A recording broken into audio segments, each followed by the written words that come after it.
low level AM high level AM transmitter. So these are the two methods for AM transmitter. What is the difference between the two methods?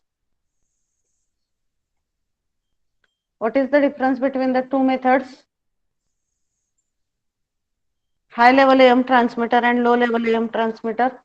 Power एम्प्लिफायरचं class A low level मध्ये असते आणि high level मध्ये class बी आणि class C. A B. लक्षात घ्या हा जेव्हा आपण AM ट्रान्समीटर म्हणतो तेव्हा त्याच्यामध्ये दोन टाइप येतात. If somebody is absent for previous lecture, just understand it because it is important. आपला AM सिग्नल आपण हाय लेवलचा पाठवत असू म्हणजे त्या सिग्नलची पॉवर जर हाय असेल तर that is called as high level AM transmitter, and if power of the signal it is low, then it is called as the low level power transmitter, or that is called as low level AM transmitter. So that point we have seen in the previous lecture. Low level आपण complete केलं होतं last previous lecture. Okay, so here is the diagram. I will just show it. Screen is visible to all? Yes, yes. आता त्याच्यामध्ये सुद्धा basic concept same आहे, फक्त काय difference होता की in between some more blocks are added to increase the strength of the signal. See here. So this is the diagram of low level modulated AM transmitter. So here what are the blocks? Who will explain this? Ganesh, can you explain this diagram? दिसत नाहीये ma'am ती diagram. It is not visible. Screen is not visible. Visible आहे screen ma'am. हा मग diagram दिसत नाही आहे. हा आता दिसते मॅम. हा एक्सप्लेन दॅट डायग्राम. मॅम कशी एक्सप्लेन करायची? हा which blocks are there? What is the first block? First block, stabilized radio frequency crystal oscillator. What it is generating? Frequency. Radio frequency. Radio frequency म्हणजे कुठला signal generate करतोय तो, carrier का modulating signal? Carrier. Carrier. Okay. So this is generating the carrier signal. Yes. मग हा carrier signal आपण कुठं दिला पुढं? Class A buffer amplifier. Okay, I will repeat it for all. आता ह्याची बेसिक डायग्राम ही AM जनरेशन सारखीच आहे. AM जनरेशनला 3 ब्लॉक लागतात main: modulating signal, carrier signal आणि मॉड्युलेटर. इथं सुद्धा बघा तेच मेन ब्लॉक असणार आहेत, फक्त ऍडिशनली आपण काही ब्लॉक्स ऍड केलेत. आणि मेनली कुठले ब्लॉक्स आहेत त्याच्यामध्ये ऍड केलेले? Amplifier. Amplifiers we have added to increase the strength of the signal. So see here, stabilized RF crystal oscillator, class A buffer amplifier, modulator. So this is the carrier section. Carrier signal generate केला RF crystal oscillator मधून. That signal we have amplified through this class A buffer amplifier and then given to the modulator. This is about carrier part. This part is related to modulating signal. So AF modulating signal, audio frequency modulating signal is generated. Then it is passed through audio processing and filtering. What is function of this circuit? Filter करायचं.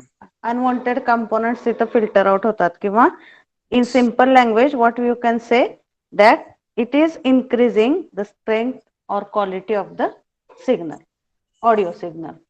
आणि मग तो high quality audio signal it is given to class A RF amplifier which amplifies that modulating signal and give it to the balanced modulator.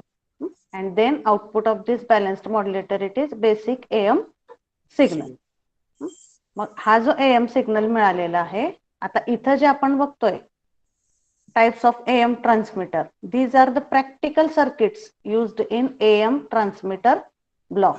मग practically आपण जेव्हा AM generation बघितलं तेव्हा आपण इथं स्टॉप केलं होतं. This was our final output in basic AM generation.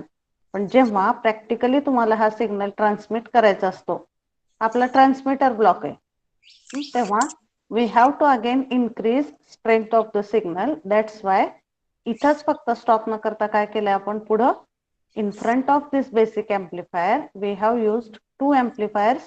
First one is linear amplifier and second one it is power Power. amplifier, which is increasing strength of the signal, and then through antenna it is transmitted. हा transmitting antenna आहे का receiving antenna आहे इथल्या या diagram मधल्या symbol मधला antenna? Receiving. This one Transmitting. transmitting. This is the transmitting antenna. Antenna चा symbol same आहे, but from that block you have to understand whether it is transmitting or receiving antenna. Okay, I hope the block diagram is clear to all. Yes, ma'am. अवघड नाही आहे ह्याच्यामध्ये, फक्त काही blocks additionally आहेत. मग ही झाली लो लेवल मॉड्युलेटेड एएम ट्रान्समीटरची ब्लॉक डायग्राम. कारण याच्यामध्ये कुठले एम्प्लिफायर यूज केलेत आपण? Class A buffer amplifier. Here class A buffer amplifier is used. Here also class A RF amplifier or class A amplifier it is used. So that's why it is called as low level modulated AM transmitter. Is it clear to all? Same explanation is given in this. Okay, Ganesh, wait, let others give the answer. Is it clear to others?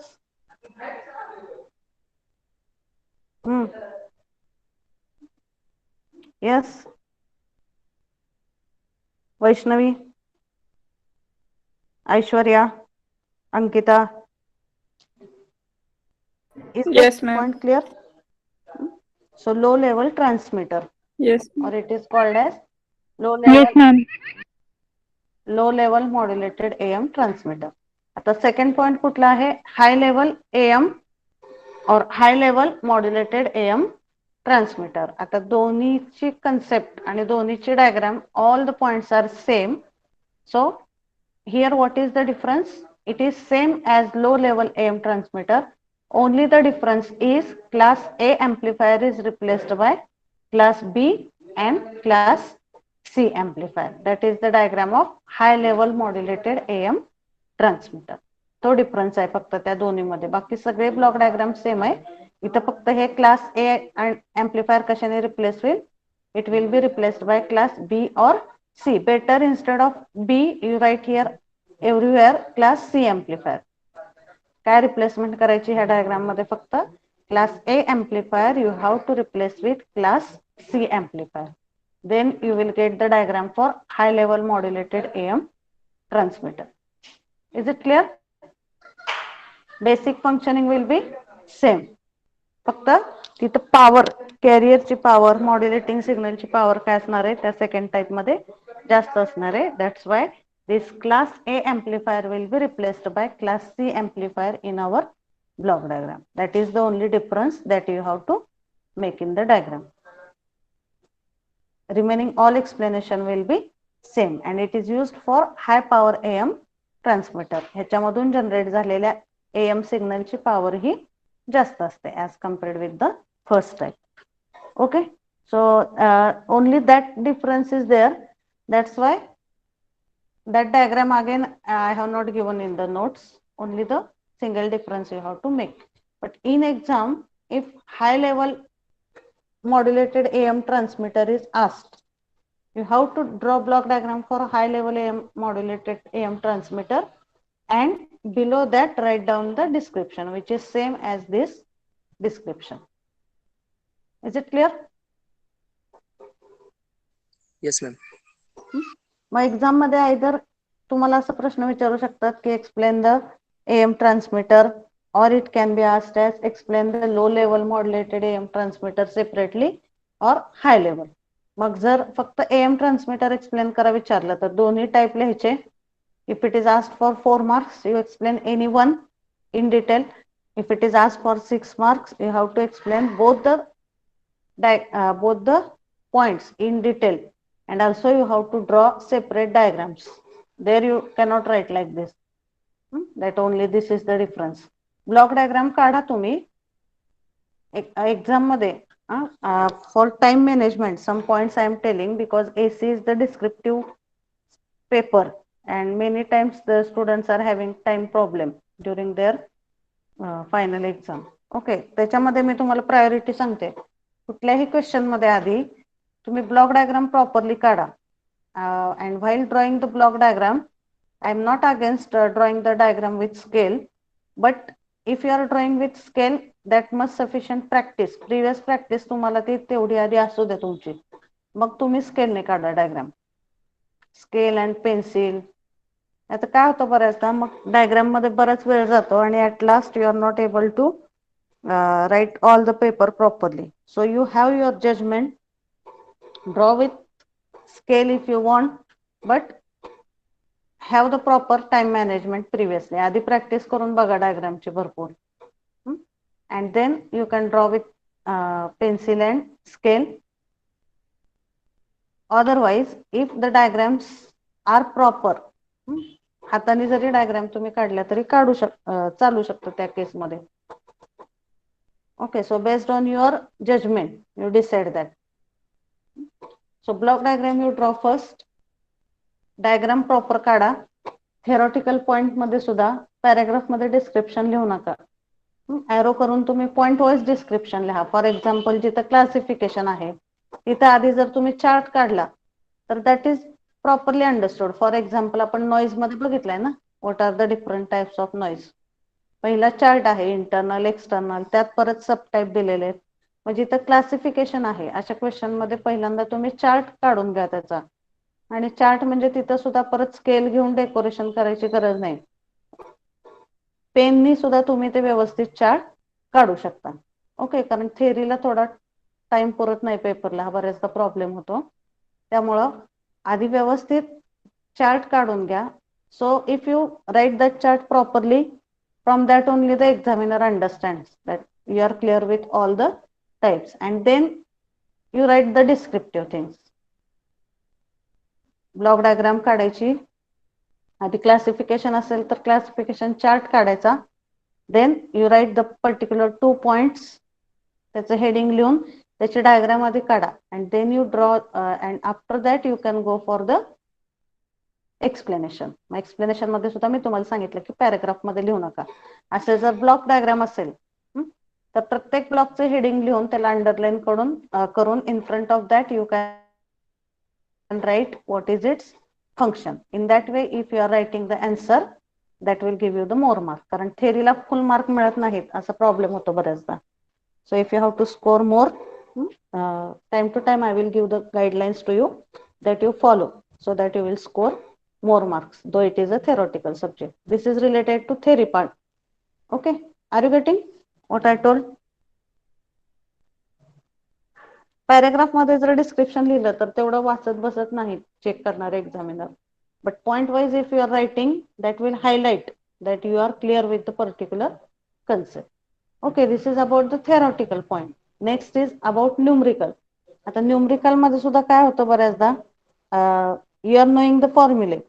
तुम्ही काय करता directly फक्त, for example noise figure आहे तर R equivalent दिलाय, R1 दिलाय, R2 दिलाय, तर त्या केसमध्ये directly you are writing given data are in R1, R2 and are equivalent. मग त्याचा फॉर्म्युला लिहून directly you are substituting the value and finding out the answer and writing it. That is correct. But if you want the full marks, you have to write not only the symbols, but along with the symbols, you have to write its meaning also. For example, you write what is the meaning of R equivalent, what is the meaning of R1. Power calculation AM मध्ये. Don't write just PUSB. Write PUSB and in bracket you can write it is the power of upper side band. आणि जेव्हा तुमचं final answer मिळतं तेव्हा सुद्धा फक्त P total or PT is equal to 100 watt असं लिहू नका. You write total power of AM is equal to, म्हणजे नुसते सिम्बॉल न लिहिता काय करा तुम्ही त्याचे, you write meaning of that symbols also in detail so that you will get the full marks. Okay, is it clear? Any doubt?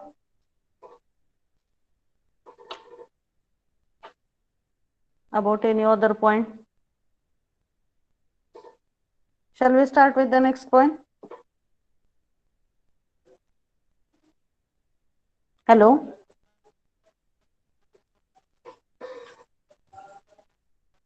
Yes, ma'am. Okay. So this is ending the AM transmitter point. Now the next point we are going to see, I think this is probably the last point from this chapter. Yes, it is the last point from this chapter. AM broadcasting standard. See this point. AM broadcasting standard. What do you understand from this word? AM stands for amplitude modulated signal. Broadcasting. Broadcast means what? What is the meaning of the word broadcasting?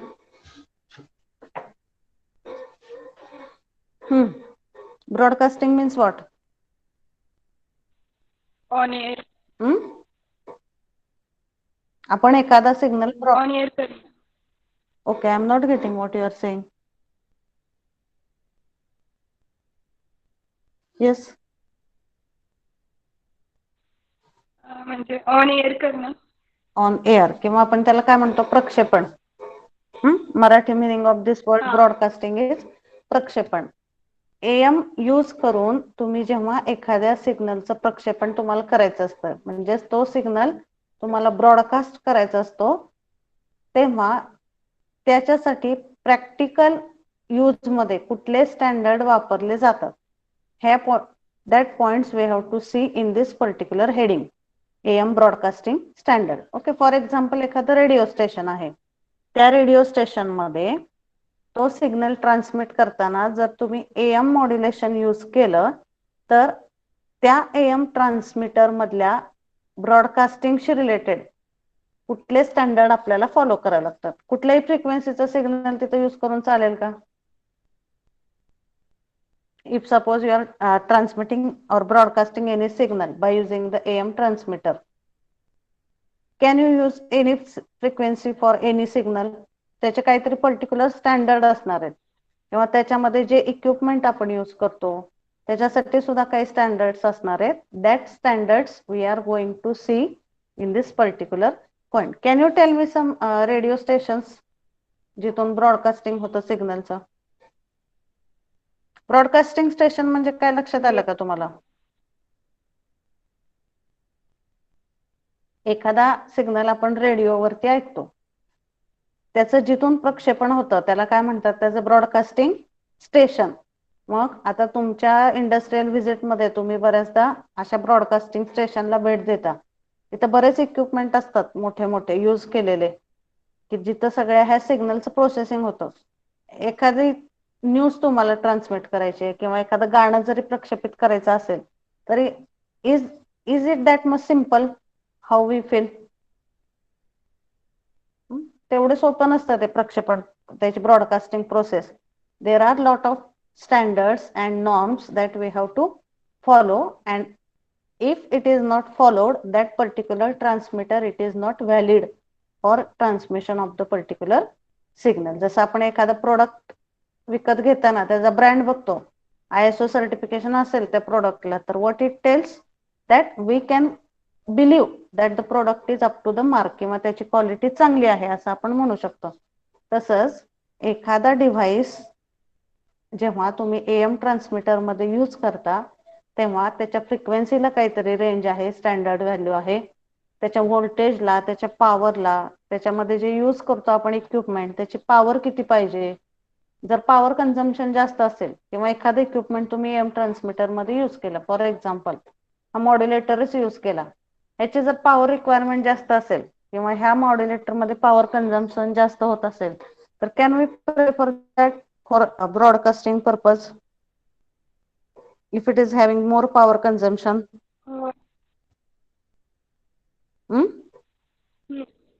No, that's why some norms are there. थोडक्यात काय आहे, काही नियम दिलेले आहेत, ते नियम follow करून आपल्याला AM ट्रान्समीटर डिझाइन करावं लागतो. ते पॉइंट्स आपण बघूया. आता जे मी तुम्हाला डॉक्युमेंट मेल केलंय, sorry whatever document I have sent on your WhatsApp group, just I will first show you that document so that you will get overall idea. आणि त्यातले काही पॉइंट समराइज करून मी नोट्स मध्ये घेतलेले. That much point only if you write that is also sufficient, or if you are from that description if you are able to write other points that is also okay. Okay, so I will just show you that particular document that is on my mail. लक्षात आलं का तुम्हाला? AM broadcasting standard म्हणजे काय लक्षात आलं? Carrier signal आहे. कॅरियरची काय फ्रिक्वेन्सी तिथे एक्सपेक्टेड आहे. Then what frequency of modulating signal is expected there. All that points are given in this particular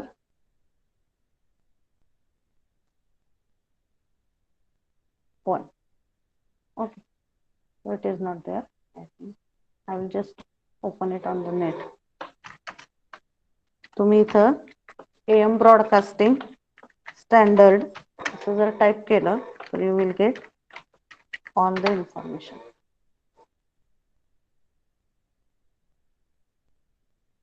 प्रत्येक कंट्रीच्या ब्रॉडकास्टिंग स्टँडर्ड्स वेगवेगळे असतात. आपण ज्या बघतोय त्या आता इंडिया मधल्या बघतोय. So you just type there as AM broadcasting standard. दिसतंय का तुम्हाला? स्क्रीन दिसते सगळ्यांना? Yes, ma'am. Yes, ma'am. So here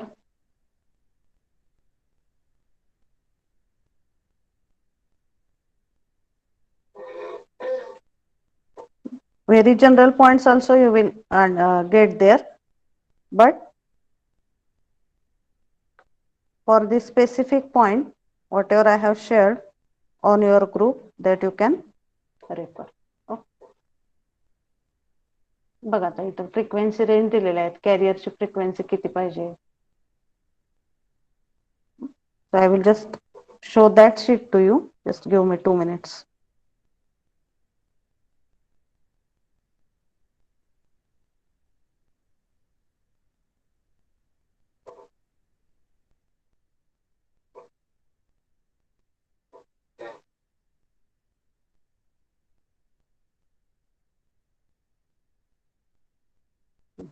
See, this is the file.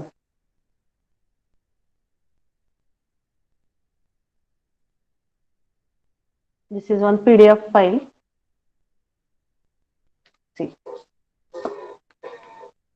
बघा आता इथं काय दिलेलं आहे? Technical standards and requirements for AM broadcasting transmitters. मग याच्यामध्ये are you able to see this all of you? Yes, ma'am.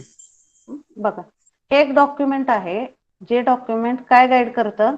So this is the old documents, but the norms are same. Standard norms are given here. See, purpose of this document is this document contains the technical standards and requirements for the issuance of a technical acceptance certificate. Technical acceptance certificate for AM broadcasting transmitter. म्हणजे जर तुम्ही एखादा transmitter design केला तर त्याला acceptance certificate असल्याशिवाय तुम्ही तो ट्रान्समीटर स्टँडर्ड आहे किंवा प्रॅक्टिकल ऍप्लिकेशन साठी अलाउड आहे असं म्हणू शकत नाही. So who is issuing this certificate?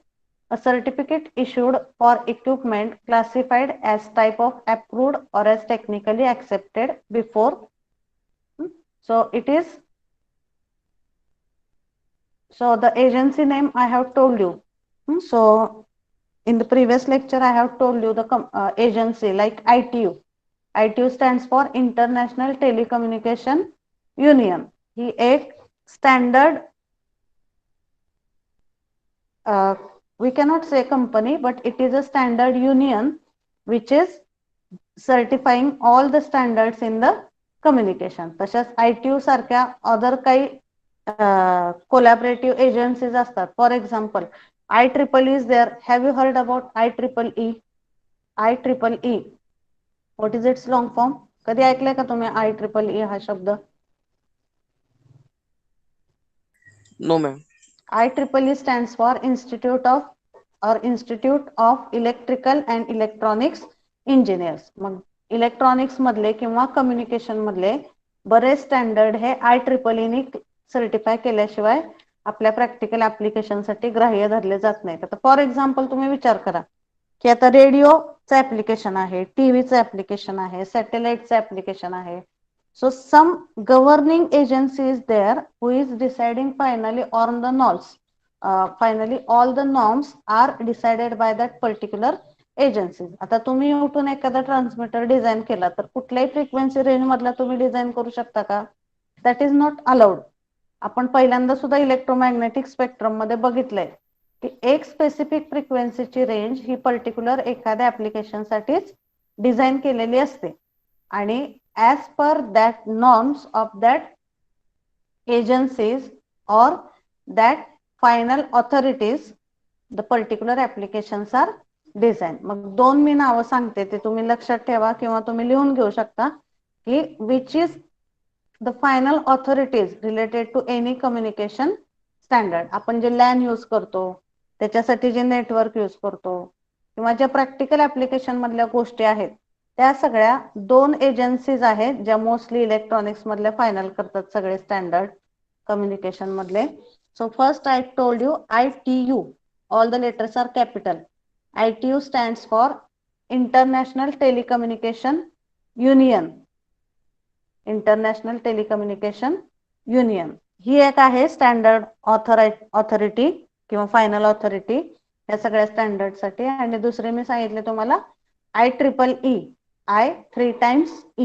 That stands for Institute of Electronics and Electrical Engineers. Okay. हे जे डॉक्युमेंट आहे it is providing some guidelines for which circuit. कशासाठीच्या गाईडलाईन्स बघतोय आपण ह्या पॉइंट मध्ये? AM broadcasting. AM broadcasting transmitter.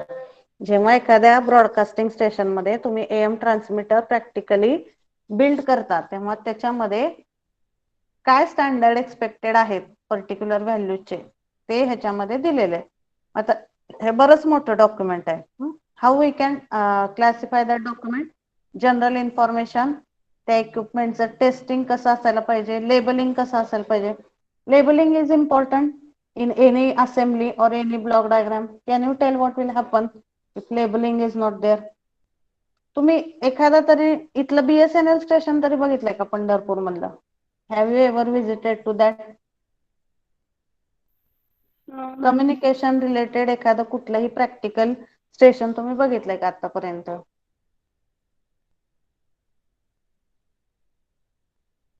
Yes और no? No. But any general जिथं तुम्ही इलेक्ट्रिकल हजार्डस एन्व्हायरमेंट असतं किंवा कुठल्याही इलेक्ट्रिकल कनेक्शन असलेल्या ठिकाणी तुम्ही जाता तेव्हा तिथं लेबलिंग खूप महत्वाचं असतं. Why the labelling is important? For example, if there is high voltage supply at a particular point, always there is the label named as high voltage or it is written there as a danger zone or harmful area, do not touch here, like that. So if labeling is there properly, you get some idea that particular equipment. Labeling is काय नसेल तर you will not get any guidelines for handling of the equipment. आता जे equipment high voltage वरती operate होतात किंवा जिथं आपला बॉडी चार्जर तिथं टच झाली आपली बॉडी त्याला, तर some equipments are very delicate so that काही आयसीज असतात त्याला आपण स्टॅटिक आयसी म्हणतो की आपल्या बॉडी मधला एक चार्ज असतो तो जरी तिथं आपल्या बॉडीचा जरी टच झाला तिथं तरी त्या आयसी डॅमेज होऊ शकतात. त्यामुळे बऱ्याच कंपन्यामध्ये आता मी जिथं काम करत होते तिथं सुद्धा आयसी ज्या हँडल करत होतो त्या खूप सेन्सिटिव्ह आयसी होत्या. त्यामुळं there it was compulsory to wear the cotton apron. कॉटनचा ॲप्रॉन घालूनच ते इक्विपमेंटला आपण हँडल करू शकतो. Otherwise you cannot go there with some silk dresses और silk saris, silk dresses were not allowed there. कारण काय होतं की त्यामधून स्टॅटिक चार्ज जनरेट होतो आणि स्टॅटिक चार्जमुळे त्या आयसीज त्याचं फंक्शनिंग प्रॉपरली होत नाही किंवा sometimes the ICs are damage like that. मग अँटीस्टॅटिक मॅट असते तिथे यूज केलेली. So all that practical aspects are there. मग तिथं सुद्धा लेबलिंग केलेलं असतं की this is static sensitive devices, don't come without antistatic band. हाताला सुद्धा एक अँटीस्टॅटिक बेल्ट तिथं गुंडाळतात ते इक्विपमेंट हँडल करण्याच्या पूर्वी. That's why this is the importance of labelling for any practical assembly. Standard test condition कुठल्या आहेत, ट्रान्समिटिंग इक्विपमेंटचे काय स्टँडर्ड्स आहेत, इक्विपमेंट रिक्वायरमेंट्स काय आहेत, कॅरियरचे काय स्पेसिफिकेशन्स आहेत, ऑडिओचे काय स्पेसिफिकेशन्स आहेत, हे सगळे पॉइंट ह्याच्यामध्ये दिलेले आहेत. सो जनरल मध्ये बघा आपण एक 2-3च पॉइंट ह्यातले बघू and in notes whatever are the point summarised that I will explain in the notes. Okay, so फक्त हे तुम्ही 1-2 मिनिटं बघून घ्या. जनरल मध्ये काय दिलेलं आहे, the standards and requirements in this documents are the prerequisite conditions for the issuance of technical acceptance certificates for AM broadcasting transmitter. मग ह्याचा ऍक्सेप्टन्स सर्टिफिकेट मिळण्यासाठी AM ट्रान्समीटर मध्ये काय कंडिशन सॅटिस्फाय व्हायला पाहिजेत त्याच्याशी रिलेटेड गाईडलाईन्स या डॉक्युमेंट मध्ये दिलेल्या आहेत. Okay, this is the first point. Then those seeking to obtain a TAC for AM broadcasting transmitter should carry out the required tests and send to the department certification submission. म्हणजे ज्यांना हे certificate पाहिजे त्यांनी काही specific taste त्या AM transmitter वरती करावे लागतात and then that test output should be sent to this particular technical acceptance certificate agency. Okay, so these are the general points. Testing and labelling पाहिजे त्याच्यामध्ये, त्याच्याशी रिलेटेड काय कंडिशन्स आहेत, standard test condition काय आहेत, एखादं इक्विपमेंट टेस्ट करताना त्याचं टेस्टिंग व्होल्टेज किती पाहिजे, तिथं टेम्परेचर किती पाहिजे, लोड किती पाहिजे त्या डिव्हाइसचा, all that points are given in this file. Okay, this you can read separately so that you will get the more inputs. Okay, are you getting at least what is the concept of this particular point? AM broadcasting standard म्हणजे काय? Can anyone tell this? Because in last year students were not able to understand this point easily, so I am asking repeatedly. समजले तुम्हाला AM broadcasting standard म्हणजे काय? Are you getting? Yes, ma'am. Okay, so we will see what points are expected. So here you just pay attention. When a practical application of AM transmitter is considered, some technical standards we have to follow in design of the AM transmitter. तो transmitter design करताना आपल्याला काही practical standard follow करावे लागतात. That is called as AM broadcasting standards. So what are that standards? Following are some standards used in AM transmitter for broadcasting. First is related to transmitting equipment standards. जे काही आपण equipment use करणार आहे AM transmitter मध्ये त्याचे काय standards आहेत ते आपण बघूया. कुठले इक्विपमेंट यूज करतो आपण AM ट्रान्समीटर मध्ये? Which equipments we are using in the AM transmitter? इथंच आहे diagram. What are the equipments used in AM transmitter? Amplifier, modulator. Amplifier, modulator. आता तुम्ही सांगा, you just think and tell me, काय कशा पद्धतीचे इक्विपमेंट असायला पाहिजे इथं AM ट्रान्समीटर मध्ये यूज केलेले इक्विपमेंट, किंवा त्या इक्विपमेंटचे रिलेटेड काय काळजी घ्यायला पाहिजे so that the AM transmitter will function properly. Broadcasting standards consider केले पाहिजे, केले असतील. नाही. AM ट्रान्समिटिंग स्टँडर्ड इक्विपमेंटचे स्टँडर्ड पहिलं म्हणजे हे इक्विपमेंट जे आहे that should not be very complex. आता ह्या सगळ्या गोष्टी इथं लिहिलेल्या नाही आहेत, मी एक जस्ट डिस्कस करते. तुम्ही जनरली विचार करा की ट्रान्समीटर मधले इक्विपमेंट आपल्याला कुठल्या पद्धतीचे पाहिजेत. First one, that equipment should be easily available. एखादा इक्विपमेंट खूप रेअर असेल तर तो आपण प्रॅक्टिकल ऍप्लिकेशन मध्ये यूज करू शकतो का? आता इथं फक्त थेरॉटिकल पॉइंट वाईज जाऊ नका, तुम्ही जनरली विचार करा, कारण हे सगळे प्रॅक्टिकल ऍप्लिकेशनशी रिलेटेड गोष्टी आहेत. माझ्याकडे खूप चांगला एखादा एम्प्लिफायर आहे की जो इथं खूप चांगलं वर्किंग करू शकतो, पण तो जर प्रॉपरली इझिली अवेलेबल नसेल मार्केटमध्ये तर can we select that particular amplifier for AM transmitter design? No, because whenever there will be requirement to generate 100 AM transmitters, availability of that amplifier, it is not easy factor. ह्या सगळ्याच गोष्टी डिझायनरला consider करायला लागतात ना. So whatever equipments you are going to select, that should be easily available, that should have less cost. Again, power consumption of that equipment should be low. त्या इक्विपमेंटला operating power जर जास्त लागत असेल तर ते इक्विपमेंट आपण प्रॅक्टिकली यूज करणं affordable नसतं. Okay, that is there. Another अजून काय पॉइंट सांगू शकता तुम्ही? काय पाहिजे त्या इक्विपमेंटची रिक्वायरमेंट? पहिलं सांगितलं मी, low cost, easily available, low power consumption. Then complexity of that equipment should be also low. Compact in size and less in weight. Compact in size and less in weight. Okay, so all these points you have to consider generally, that also you can write. So here what is given in this, we have to check all the equipments which are involved in the AM transmitter. पहिलं त्याचं प्रत्येक ब्लॉकचं separate functioning proper आहे का नाही, that we have to check. Suppose before implementing this amplifier in this circuit, you have to check individually whether the amplifier is functioning properly or not. सगळ्या इक्विपमेंटचं functioning ensure करावं लागतं की that equipment is functioning properly. In this we have to check all the equipments which are involved in the AM transmitter. The equipment should be calibrated and checked in designed time period. Calibration means what? What is the meaning of calibration?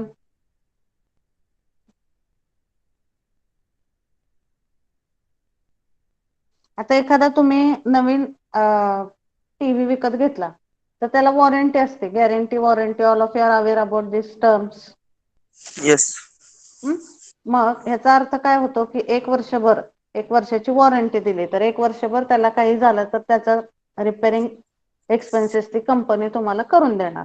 Okay, that is meaning of some warranty. आणि त्याला warranty period असतो किंवा आपल्याला एक receipt मध्ये मिळतं की एवढा एवढा तुमचा वॉरंटी पिरियड आहे, तोपर्यंत तुम्हाला ते फ्री ऑफ कॉस्ट दिलं जाईल. तसंच एखादं जेव्हा मशीन असतं, एखादं नवीन मशीन आपण परचेस करतो, for example PCB manufacturing machine आहे किंवा सोल्डरिंग गन आहे, तर प्रत्येक एक पिरियडिकल पिरियड नंतर, फॉर एक्झाम्पल 3 महिने किंवा 6 महिने किंवा 1 वर्ष, प्रत्येक डिव्हाइसचा कॅलिब्रेशन पिरियड वेगळा असतो. तेवढ्या पर्टिक्युलर कालावधीनंतर त्याचं प्रत्येक टेस्टिंग होणं गरजेचं आहे की त्या whether the equipment is operating as per our expectation or not. That is called as calibration. मोठ्या मोठ्या कंपन्यांमध्ये ऑडिट होतात, तुम्ही ऐकलं असेल. मग ऑडिट मध्ये हा पॉइंट मेनली चेक केला जातो की त्या मशीन मध्ये कॅलिब्रेशन केलेलं आहे का नाही. म्हणजे समजा एखादी मशीन तुम्ही 2000 साली विकत घेतली, तर 1 वर्षाने त्याचा जो कॅलिब्रेशन पिरियड आहे तो फिक्स असतो प्रत्येक डिव्हाइसचा. 1 वर्षाने परत तुम्हाला एखाद्या आउटसाइड पर्सनला बोलवून त्याचे सगळे पॅरामीटर्स ऍज पर रिक्वायरमेंट आहेत का नाही, whether it is working as per the requirement or not, that you have to check. आणि ते जेव्हा सगळे ऍज पर रिक्वायरमेंट वर्क होतात तेव्हा ते इक्विपमेंट परत कॅलिब्रेट केलं जातं आणि तिथं लेबल लावलं जातं की purchased on this date, calibrated on. Suppose 1 जानेवारी 2000 ला ते विकत घेतलं असेल तर परत 1 वर्षाने त्याचं कॅलिब्रेशन करतात 1 जानेवारी 2001. आणि तिथं परत त्याच्यामध्ये एक पॉइंट असतो अजून, कॅलिब्रेटेड ऑन ला कुठली डेट येणार, 1 जानेवारी 2001. आणि व्हॅलिड अप टू किती तारखेपर्यंत ते व्हॅलिड आहे डिव्हाइस ते सुद्धा तिथं लिहिलेलं असतं. मग व्हॅलिड अप टू जर 1 वर्षाची डेट असेल तर तिथं काय येईल, परत 1 जानेवारी 2002. याचा अर्थ काय होतो, 1 जानेवारी 2002 च्या आधी तुम्हाला परत एकदा ते डिव्हाइस चेक करून घ्यावं लागणार आहे.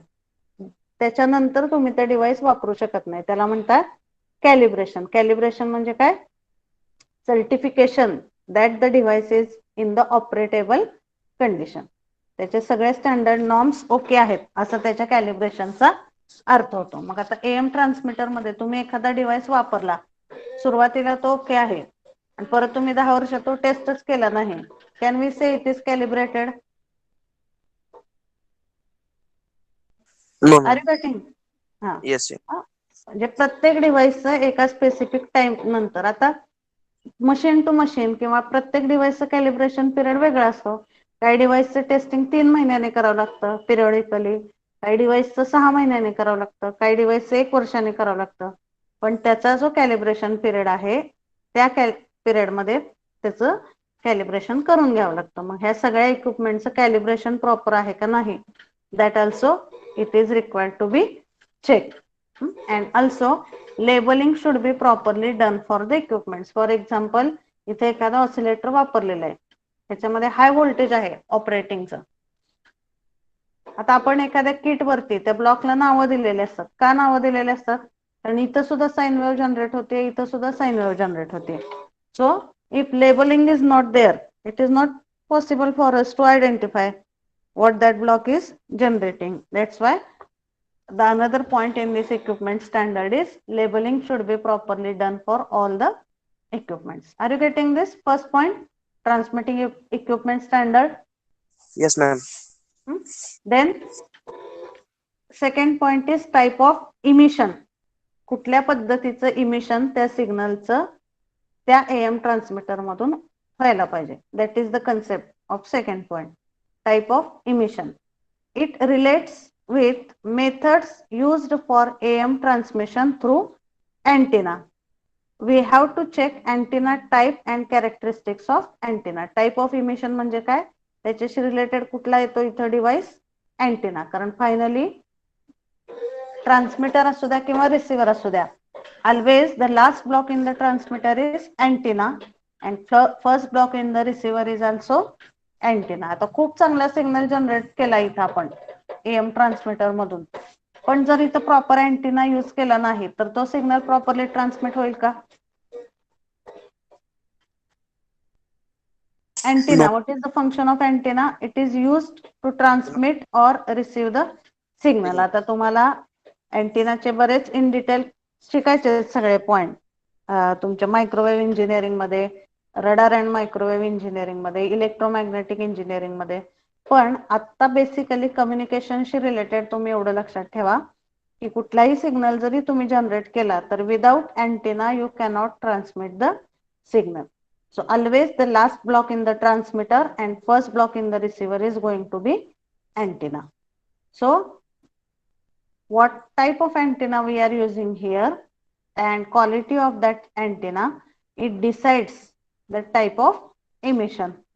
वेगवेगळे अँटेनाचे टाइप्स आहेत, त्याचे कॅरेक्टरिस्टिक्स आहेत. All that points we will see time to time. But right now you just understand here that type of emission, it relates with methods used for AM transmission through antenna, and we have to check antenna type and characteristics of the antenna in this particular second point.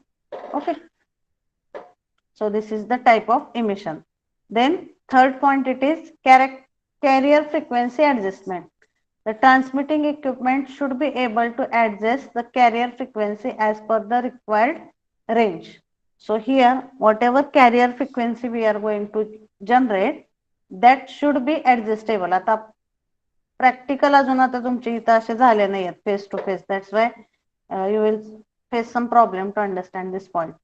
पण तुम्हाला किती आठवतंय बघा, आता मी तुम्हाला kit दाखवलं होतं आणि त्या किट वरती जिथं कॅरियर जनरेशन आहे आणि मॉड्युलेटिंग सिग्नल जनरेशन आहे तिथं नॉब्स असतात. 2 knobs are there. One knob is adjusting the frequency and one knob it is adjusting the voltage. किंवा त्याची फ्रिक्वेन्सी आणि व्होल्टेज आपण चेंज करू शकतो. मग इथं based on our requirement there should be provision for carrier frequency adjustment. AM transmitter जो use करणार आहे त्याच्यामध्ये कॅरियर फ्रिक्वेन्सी ऍडजस्ट होण्याची फॅसिलिटी तिथं असायला पाहिजे. That is the third standard, that the transmitting equipment should be able to adjust carrier frequency as per the required range. Are you getting this third point? इथं जेव्हा carrier frequency generate होते तेव्हा ह्याच्यामध्ये internal provision पाहिजे की समजा आता मी 100 megahertz generate केले, another time if I require it as 200 megahertz, that facility should be internally provided. Otherwise every time I have to use some external generator for the carrier frequency. That should not happen. त्याच्यामध्ये एक range जी आहे ती range जास्त पाहिजे तिथे, जेणेकरून आपण carrier frequency कमी जास्त चेंज करू शकतो. And then power supply ratings. AC voltage input should be single phase or 3 phase, maximum voltage frequency and kilovolt ampere rating जो काय आपण पॉवर सप्लाय यूज करणार आहे त्याच्यामध्ये त्या सगळ्याचं रेटिंग काय पाहिजे तिथं प्रॉपर पाहिजे. तर तुम्ही कधी लेबल बघितलाय का एसी सप्लाय एखाद्या ठिकाणी असतो आणि तिथं लेबल असतं, काय लेबल असतं एसी सप्लाय असतो तेव्हा? What specifications are given in the label? काय दिलेलं असतं तिथं?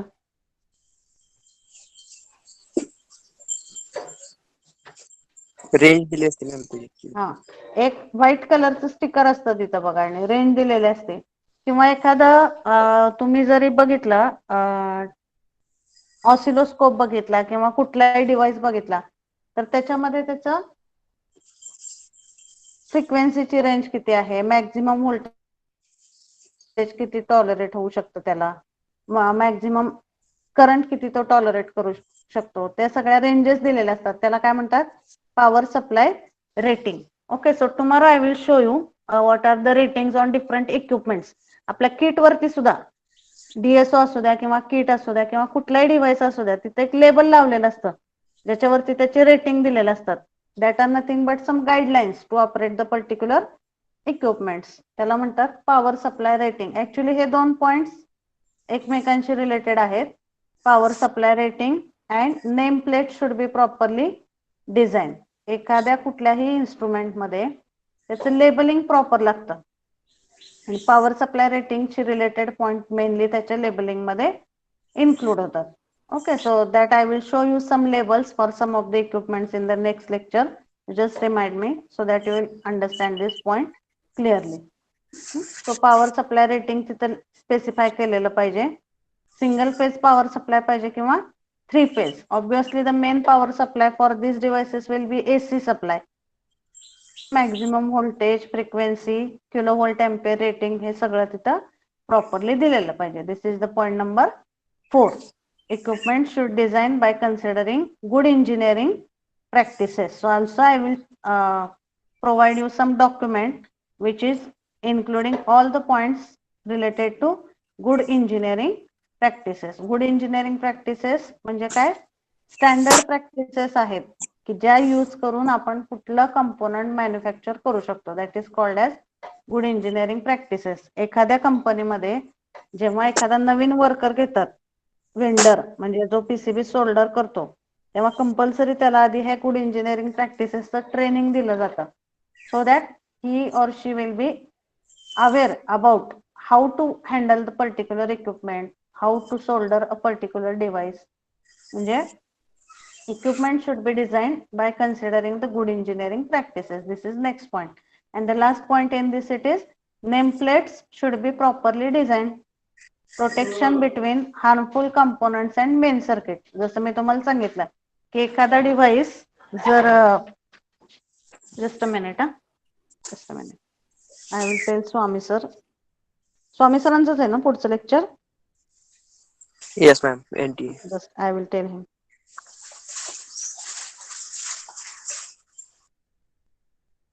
Okay, I have told sir that 2 minutes will be late for his lecture, so you pay attention. बऱ्याच डिव्हाइस मध्ये नेमप्लेट जर प्रॉपरली नसतील तर it will lead to some misguidance for use of that particular device. जसं मी आता तुम्हाला सुरुवातीला सांगितलं की हाय व्होल्टेज असेल तर तिथं कंपल्सरी लेबलिंग पाहिजे किंवा तिथे एखादी नेम प्लेट पाहिजे की high voltage equipment or this is the harmful area. Like that nameplate should be properly designed for the AM transmitter so that it will give protection between harmful components and main circuit. Then equipment changes and modification should be easily implemented. जे काही equipment चे changes आहेत आणि modification आहेत as per that also the nameplate should be properly given. Okay, so these are the points that you have to understand in AM broadcasting standards. Are you getting this point? Yes Hello? ma'am. Yes ma'am. So now I will just show you AM broadcasting stations. So just see where are some AM broadcasting stations. So I ask you, can you tell me the places? महाराष्ट्रामध्ये AM broadcasting stations कुठे आहेत? So like this, if you search here, मुंबईमध्ये आहेत, पुण्यामध्ये आहेत.